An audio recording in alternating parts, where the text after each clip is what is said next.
I had a splendid voice. In fact, I'd sing in opera if they'd give me my choice. I wrote to Oscar Hammerstein that I would be his star. He said, come down and sing for me, and I'll see how good you are. And I don't suppose I'll do it again for months and months and months. No, I don't suppose I'll do it again for months and months and months. I sang the wise old owl, and he left the room at once. So I don't suppose I'll do it again for months and months and months. Welcome back, folks, to the second instalment of the Recluse's Cookbook. I'm your host, Vinnie McHale. My next guest is Aine Ryan. She's an actor, playwright and filmmaker from Tipperary. Over the past year, she has staged 2 productions of her hit plays Kitty in the Lane and Paddy Goes to Petra in London. At the time of publishing this episode, her work has been nominated for at least 4 awards at the London Pub Theatre Awards. These honours are not surprising. Aine's work is unique, and she is one of the leading new writers and actors braving the theatre world as we speak. Her play, Kitty in the Lane, which has travelled to San Francisco, deals with the isolation of a young woman, while her other play, Paddy Goes to Petra, depicts bereavement from the point of view of a middle-aged Irish man. I think you'll agree when you listen to this episode, she is a natural storyteller. Just wait until you hear her recount the story of an audience in San Francisco during a run of Kitty in the Lane. Again, if you like what you hear, please like it. And if you know anyone who would be interested in anything in the episode, please send them a link. Without further ado, I give you Aine Ryan. First of all, tell us just a little bit about yourself, Aine. Where did it all begin? So in terms of like writing and acting and being creative, I am Sure. one of those people that was just always into it since when I was a child. So like some of my earliest memories are definitely like having fun playing games with my sisters and just like inventing stories and all of that sort of thing. And then when I was a child, like I always was really into doing like the Christmas plays in school and all of that sort of thing. I always loved it. So it was one of those things that was just always kind of in my bones, really. But then obviously I went to university and studied theatre in university, and that was in London. So that kind of exposed me a lot more to like bigger productions, like just showcase like the vast array of what you can do with theatre. And kind of that's where it started then. I wrote my first play when I was still at university as part of, well, it wasn't part of my dissertation, but it grew from my dissertation. So that's kind of where it started. And then the next year I like took that to Edinburgh Fringe, did it in my local theatre, which is the Source. And since then I've just kind of been, like trying to write more and more. I took kind of not a hiatus really, but I did indulge in a lot of travel in the last few years. So it's really only in the last year or so that I've kind of started to kind of knuckle down again and like force myself to do more stuff and write more. But I've always like, I am the kind of person that would be writing away every day, no matter what. No matter what part of the earth I'm on, like I love writing. Journaling, like that sort of stuff. Well, journaling, but also like writing ideas for fiction, just writing nonstop, whether it's going somewhere or not. I just write nonstop, just to like get the ideas down. But yeah, so then I've just been trying to like force myself to be a bit more productive in recent times, to like get more stuff on, because you realize life does go quickly, and I do want to, like, I have a lot of plays that I want to finish writing, start on. Like I've got a bit of a backlog now of things that I have to finish writing, but I know they'd be great on stage. So it's just to try and work through them all and then be free to go on and indulge in other in other plays that I want to write in the future. We're going to move to this in a couple of minutes. Your first play. Yeah. You said that the idea is the seeds were transplanted during a dissertation in when you studied in London. Yeah. I'm sure that was pretty much a huge cultural shift, was it? Moving from say Tipperary to London to study acting. Did you feel like that there was? Did you feel difficult? Like, I didn't really, to be honest. Like I think with the modern world now, no matter where you live, like we're kind of all in because of the internet, I guess. Like it really does, it has opened up like people in like rural Ireland, let's say, to like it does expose you to anywhere across the world. And I know like that's getting more and more every year.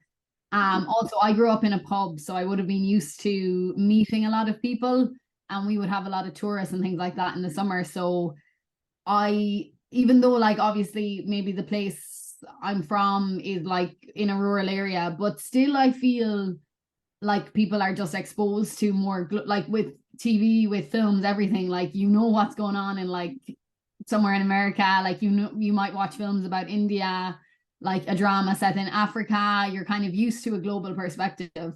So when I moved to London, obviously it's a bit of a shock because you're suddenly like you're with so many different people and you're with so many different like for example, I'd gone to secondary school in an all girls school, so even like going to university where it's just like different genders and everything, all of that is like you're just acclimatizing to a new environment, like not being forced in uniform every day, like all of those things which I guess are natural no matter where you study or where you go to university.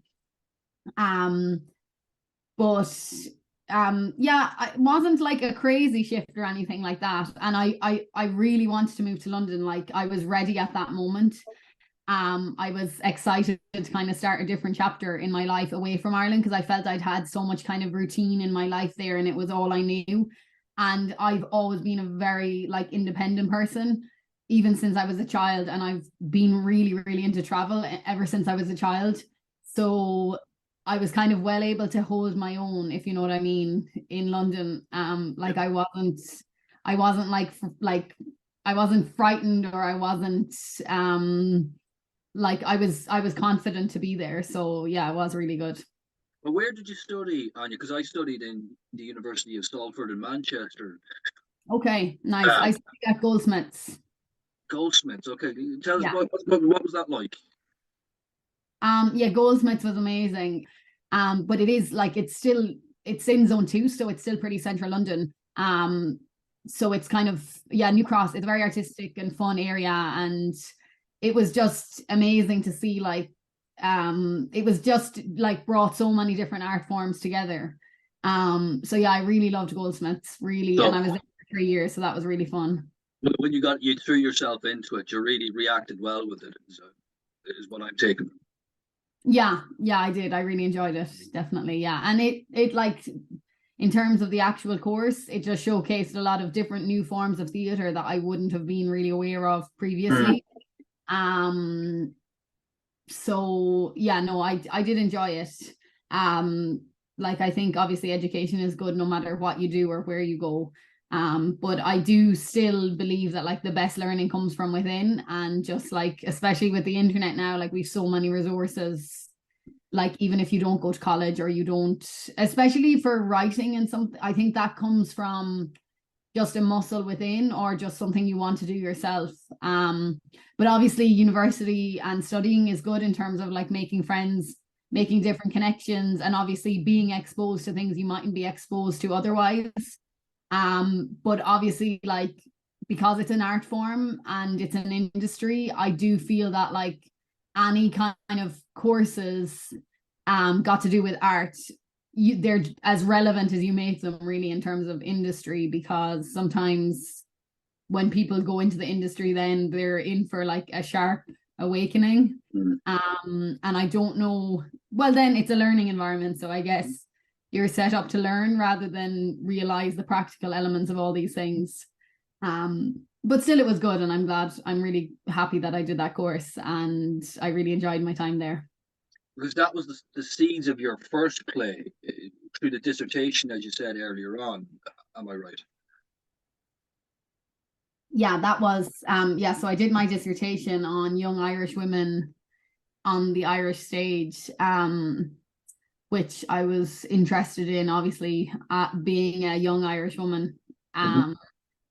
So it's just interesting to see how, like, obviously the world is still so young in terms of like, even nowadays, like in society, in terms of like gender bias, and like we've had like such a strong patriarchy for so long that it was interesting to see who's actually writing these roles of women or portraying women on the stage, and is that from like a male gaze, or how is that represented? That's been interesting to just explore how women are represented. And even I now I'm trying to write a lot more and really focus on writing women in my plays, and predominantly female casts. But it has been interesting to even realize like how there's such a strong, I've even found like, why do I suddenly start to write for a man instead of choosing to write for a woman when I probably know her journey a lot better? Now obviously it's art, so everyone can write for whoever, and I think that's important as well. But I was realizing that what the dissertation is a showcase of women, young Irish women on the Irish stage, and maybe like how they've been delineated and how they've been portrayed and who is portraying them.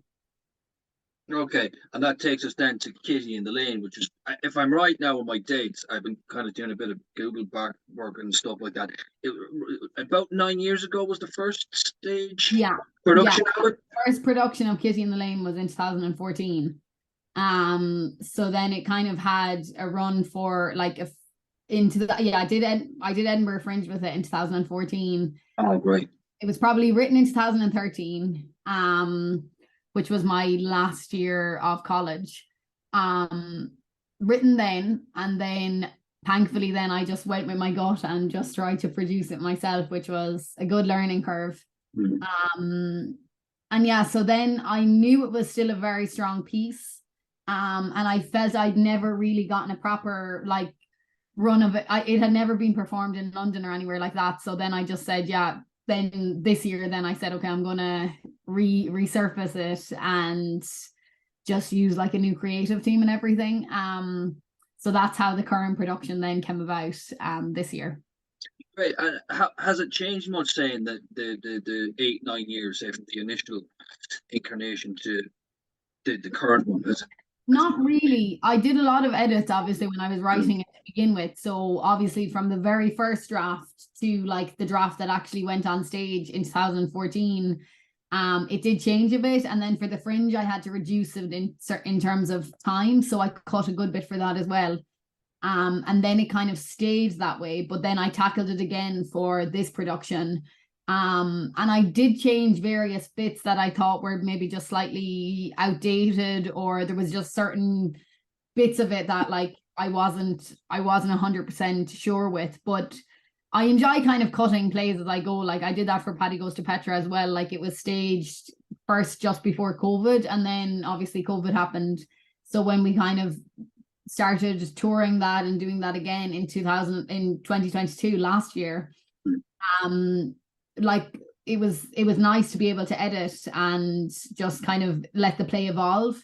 And that's the great thing about when you write it, like when you write it and you're kind of touring it yourself, like you have that ease of just being able to say, oh well, I don't know if that really works. And that could be even on a nightly basis, like especially for, well, when I'm acting in Kitty in the Lane, it's easy. I can try something new if I want on certain nights. Like it can just evolve on the stage in that moment. So yeah, so it has changed a bit, but it's largely the exact same, but just with a few small differences. Yeah. I take it that you're producing this independently. By that I mean there's little or no funding coming through. Yeah, for the productions I have self-funded them. Yeah, so it's a very expensive business. But where can I ask? Where do you begin? That's a question most people will straight away go, God, where do you begin with that? In terms of like, so like I have gotten various funds from the Arts Council for like various other projects, but Kitty in the Lane, like I started when I was 20, like I started to perform that when I was like 20, so therefore I didn't really know the Arts Council. Like I wasn't aware of all these, like, let's say, support systems, and I was just so enthusiastic about the piece that I was like, I want to put this on and I want to do it now and I want to do it my way. And I was kind of like blissfully ignorant to various systems, but I think that can work sometimes in people's benefit if it's done right. So obviously, like, this production that I have now versus previous production of Kitty in the Lane is vastly different simply on production values. Like, when I first started it, like, I had obviously a bit of money and I had some savings and everything, so I was just like, yeah, I'm gonna, but obviously everything works out way more expensive than you think, but still I was doing it at a pretty, like, a budget that I could afford. But like, a lot of people wouldn't take that risk, whereas I'd be quite risk friendly in terms, and I mean 90% of people wouldn't be that way inclined, but to be honest, I'm so into it that I'm like, yeah, I'll just spend all my money on this. Like, I'm like, I don't worry about other things. I'm just like, yeah, this is where my money will go or whatever. Great. And to be honest, a lot of people wouldn't do that. And obviously the main advice would be like, don't do that. And like, producers, everyone will always say, like, don't invest your own money, don't invest your own money. It's getting harder and harder, like, especially after COVID. Like, theaters, like, I've seen a lot in London, like, it's absolutely everywhere. I was reading another, like, really big theater in LA, I think is, I don't know, has it shut or it's taking like a pause at the moment, because just audiences since COVID are not like booking in the same capacity, or like they don't book as much in advance, or there's just less people going to theater. Like, so that, like, COVID has kind of impacted a lot like since then. So it is it's very risky and not for the faint-hearted. And I don't, like, I knew in my head that I had to do Kitty in the Lane in London. Like, I just knew, and I was prepared to take a loss on that. Because I knew, like, sometimes you just have to get things out of your system. And because, so basically I did a run of Paddy Goes to Petra, my other play in London last year, and that went really good. Like, it sold out before we even opened. Like, it had an amazing audience and it was really well reviewed. Like, we got really good reviews for it and it just went really, really well. So that gave me the confidence then to put on Kitty in the Lane back in London. But obviously, like, it's a very costly endeavor, and I'd only recommend it if you're kind of prepared to lose all that money, which very few people are prepared to do. But sometimes I see it as an investment as well, because you are just laying the foundations for like sometimes then when you go to, like, supposing you go to investors or you go for future productions, you have those productions under your belt to say, like, well, this was really successful, you've got all these really good reviews. So it's not just something that was like, that's an idiotic thing to do. Like, I think sometimes you have to just invest in what you believe in, and sometimes there just isn't time to apply for the right, like, sometimes there isn't a time, like, if, like I did Kitty in the Lane kind of a bit in a rush for London, there wasn't time to start applying for various funds and everything. So I just had to go for it myself. So yeah, so that's the kind of like, if obviously you get to a level where, like, there's so much money involved that you just possibly can't personally afford it anymore. Like, when you get into very, very high figures, like, obviously you just can't afford it anymore. But when you're doing maybe smaller scale work, it is, well, for a lot of people it's not possible, but I was just prepared to lose it, basically. Yeah. Well, isn't that what they say though? You use, was it speculate to accumulate? Is that the saying?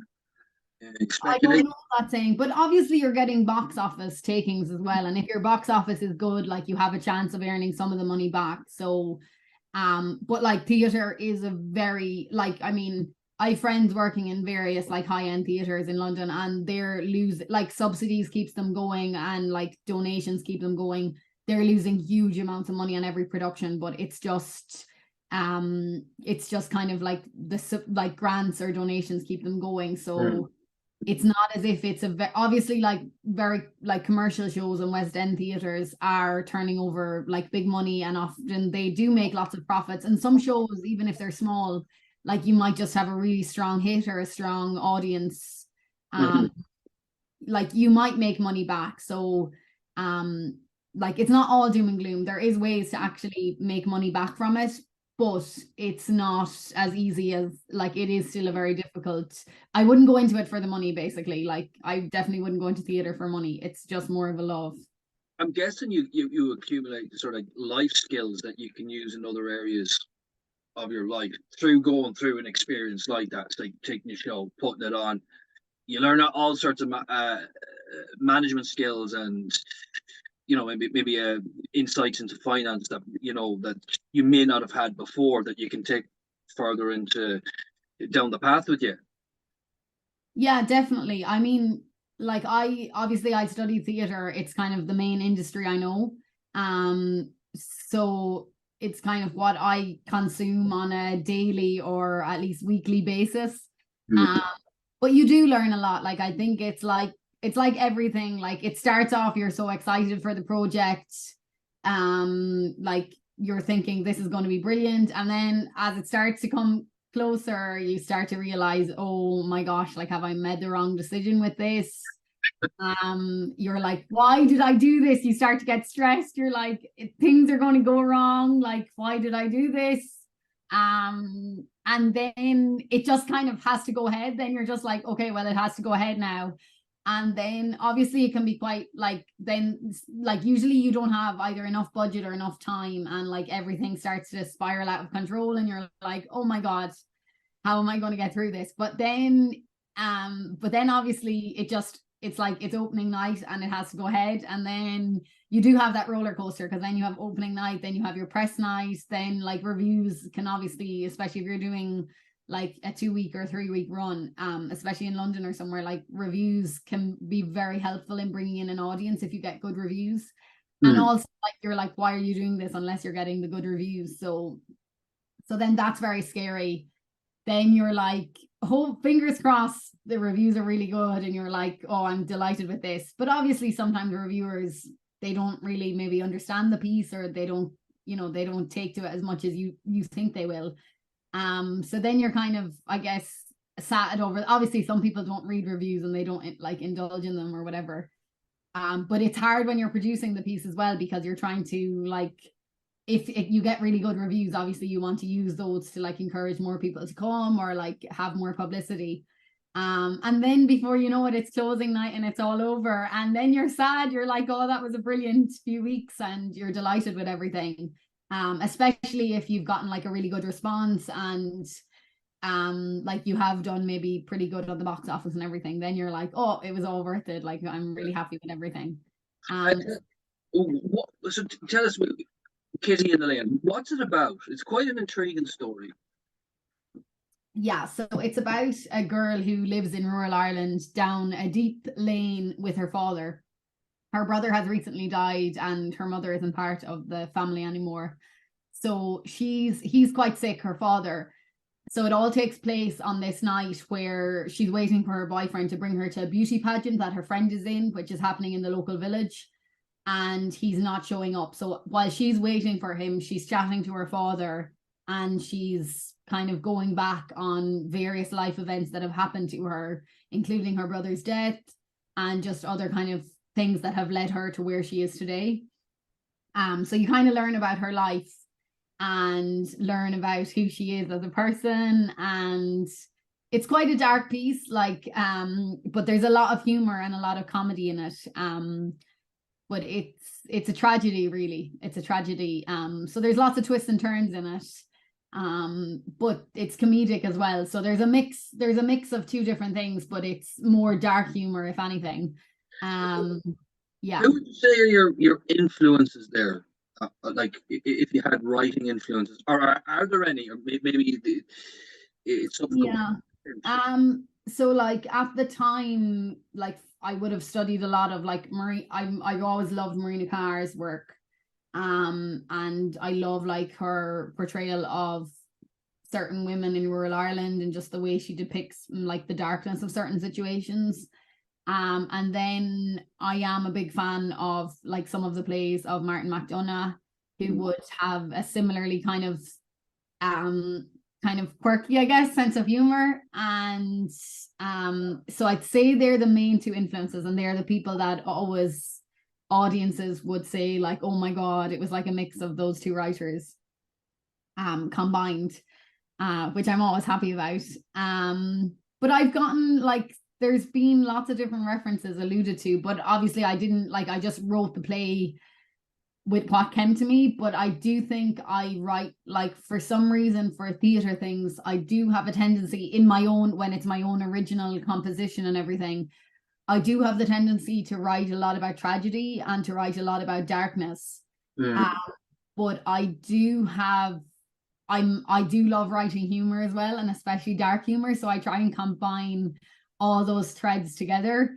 And then I do think I have my own unique flavor. So yeah, so hope, and I think like that shines through in the language of the piece, because it's quite a poetic language, I would say, of in the play. It's not like an everyday, it's everyday speech, but with like flowered up, not even flowered up, but just, it's artistically written, I think. It's not just like, hello, hi dad, how are you? Like everything, every word and every sentence, I worked hard, I sculpted them.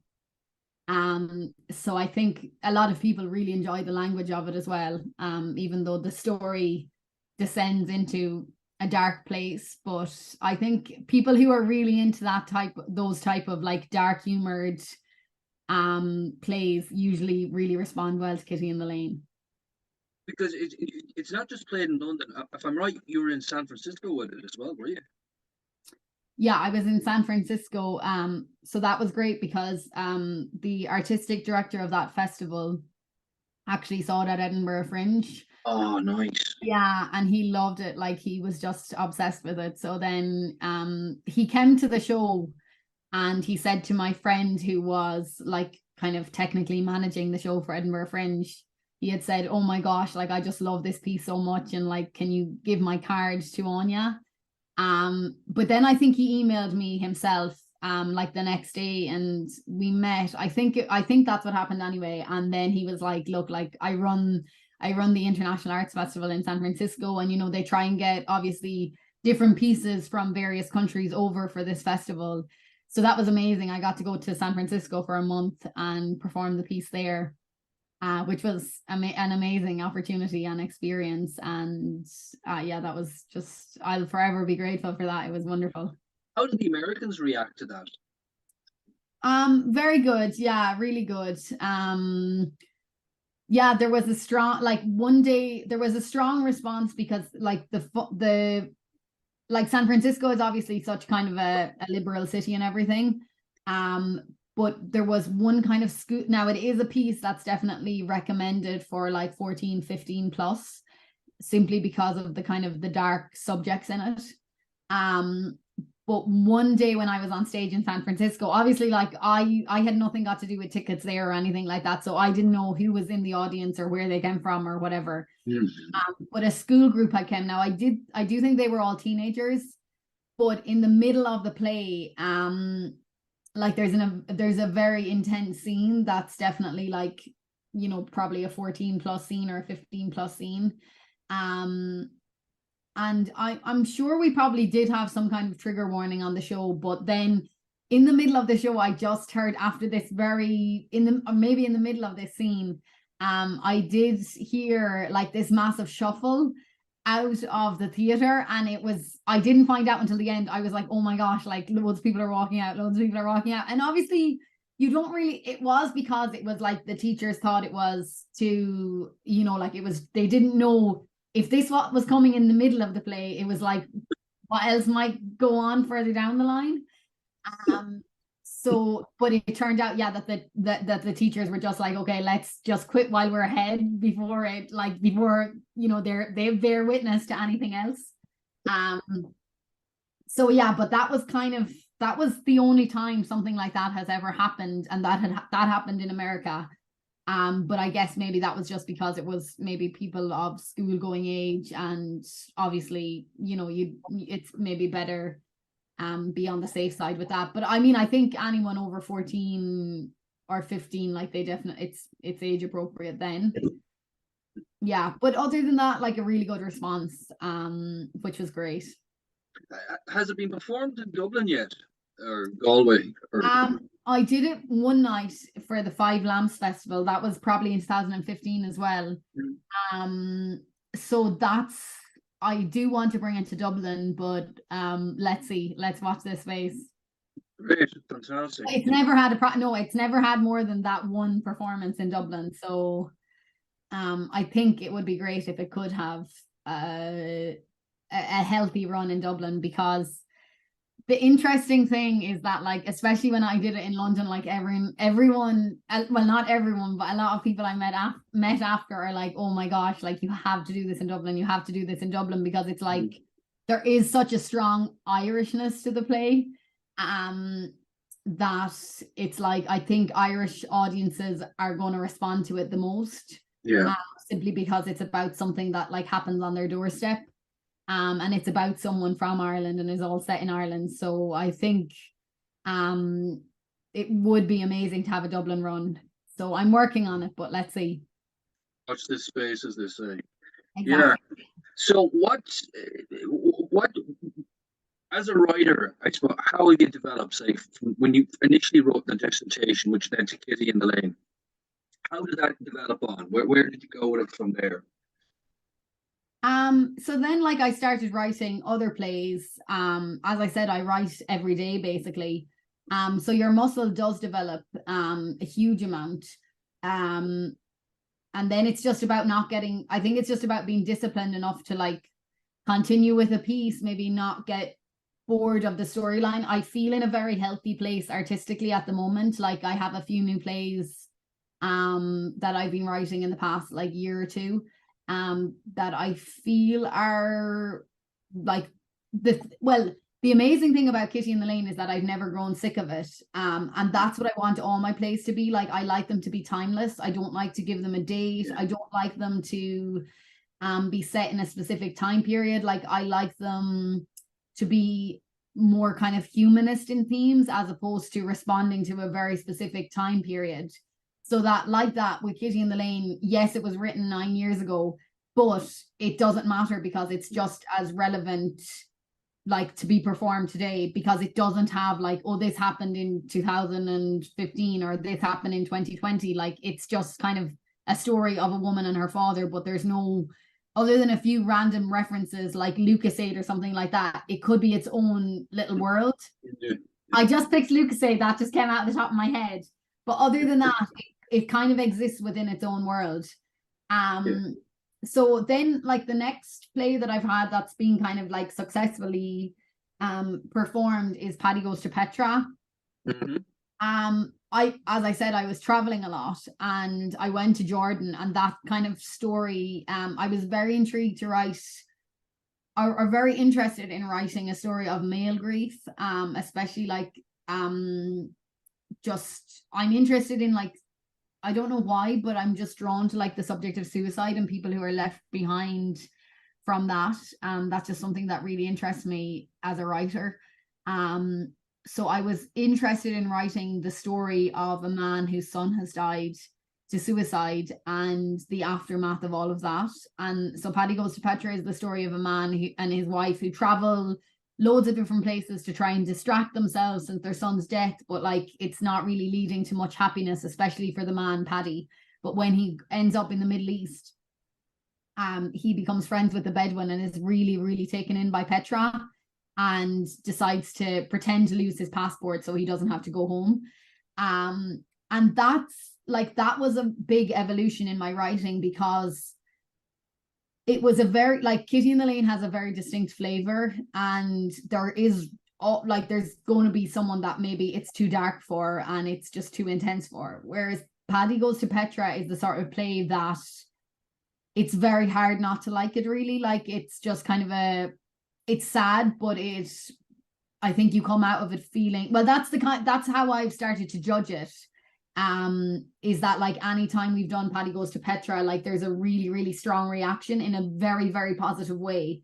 And not so much of a divided, like I think Kitty in the Lane gets a stronger response in terms of like, oh my gosh, that was brilliant, or like, oh, that was just too dark for me, or I didn't see. Whereas I think Paddy Goes to Petra is more of a universal kind of hit, if that makes sense. Yeah. And that was, I mean, that has a lot of like, that's quite a really sad play as well, but uplifting at the same time, and a lot of humor in it, and maybe doesn't thread into the same depths as Kitty in the Lane in terms of like going as dark as it does and things like that. But like I've obviously started to write for larger casts now, like plays with 3 people, 4 people. So that's a break away from monodramas. Because I've been producing them, obviously it's like much simpler, much easier when it's one person. But that's been the way the story has unfolded as well. So like I'm very up for doing another monodrama in the future if needed. But at the moment I'm just trying to explore writing a few different characters. So I have 2 plays at the moment that are all female cast that I'm just finishing writing. So I'd love to try and get those into production in the next few years. But I think hopefully my writing is getting stronger anyway. But I guess like every human, I'm just evolving all the time. So like what I'm really into this year might change within a few years. But as I said, my artistic interest is to create plays that are timeless in terms of like that they can be performed now, and if someone was to find that play again in 20 years, that it could be revived and have the same impact and have the same impact basically, like when it in the future. Right. Yeah, I can see what you're saying there, definitely. With the I haven't seen Kitty in the Rain, but I saw little snippets of it from the San Francisco Irish Theatre Festival. There's a small little 2-minute trailer on it, and I watched, and I could see what you're saying with the timelessness of it. You can't quite put your finger on when or where it's happening, but you know that it's happening, and it could be performed by anybody at any age, really, could it? Yeah, I think potentially. I mean, like one reason I wanted to do it again is like I was like, I don't want to outgrow this character physically. Because like obviously when I wrote it, I was nearly writing it like for like a 19-year-old or whatever. Yeah. But then I've now changed her up to be in her like late 20s, because obviously I've aged as well. But I do think like, it can be rewritten, and like there's a few things I want to explore in terms of like the character, like just as in terms of actors or things like that. At the moment, like I'm very happy performing it myself. So let's see. But I think she is the character that it doesn't, like, I think she can age up as she goes, potentially. It doesn't really matter what age she is.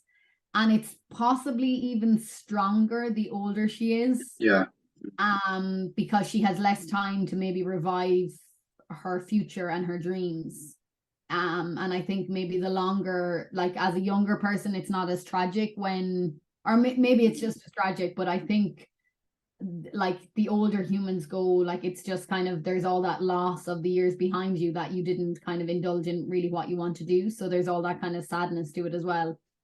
I kind of got that tinge of an end of Walsh. Someone who's reliving this day and day and day and day. That's just off 2 minutes. I could be entirely wrong there. Please tell me if I am. Yeah, no, I have gotten that. I have gotten that reference as well, like to Mr. Men and stuff like that. So yeah, I don't know. Maybe I don't know. I'm not as I am familiar with Enda Walsh's work. But I wouldn't have as much knowledge, I would guess, or like of his kind of canon as opposed to like Marina Carr or Martin McDonagh. I know, yeah. But I do get that, and I get like Pat McCabe. I think I get a lot of Irish. I get a lot of Irish writers thrown I at can me. see the Pat McCabe. Yeah, as soon as Yeah. you say it, I kind of pick and go. Yes, of course, Yeah, that and makes sense. I was very happy to get a Joyce. I've twice gotten a Joyce reference, I think, That's a good one. which I'm very proud about. Because I guess one thing about Kitty in the Lane is that like I am quite inventive with the language in certain things, and I think for some people, like, it's kind of hard for me to analyze things fully now, because obviously I wrote it so long ago, and I don't, you know, when you go see something and you have, like, you've never seen it before, like everything is fresh to you, whereas now I almost don't see how playful the language is and like how poetic it is, because I've been doing it for so long, and I'm like, you know, it's in me at this point. Whereas for someone who sees it for the very first time, they see like nuances and they see different styles of writing that I'm suddenly like, oh wow, yeah, like maybe that is there. But I think because of maybe like where I'm brought up and my family and everything, like my father is a very good storyteller and would have brilliant ways of speaking, and would just have a great way of kind of unfolding words. I think I'm not afraid of like using language in a kind of in an artistic fashion, which is hopefully to an advantage. So yeah, that's maybe where that comes from. But yeah, the Joyce review, that was great.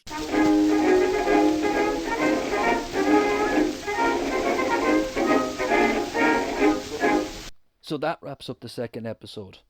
A big thank you to Aine Ryan for taking time out of her busy schedule to talk to me. If you've enjoyed the episode, please like it and share it with anyone who you think might be interested in its contents. We're back next Friday with a brand new episode. Until then, you've been listening to The Recluse's Cookbook, and I'm your host, Vinnie McHale.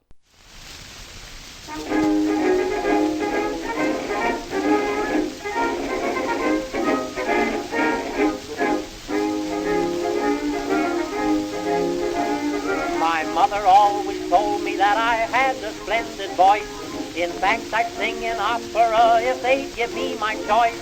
I wrote to Oscar Hammerstein that I would be his star. He said, come down and sing for me, and I'll see how good you are. And I don't suppose I'll do it again for months and months and months.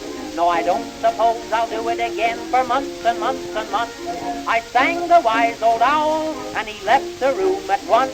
So I don't suppose I'll do it again for months and months and months.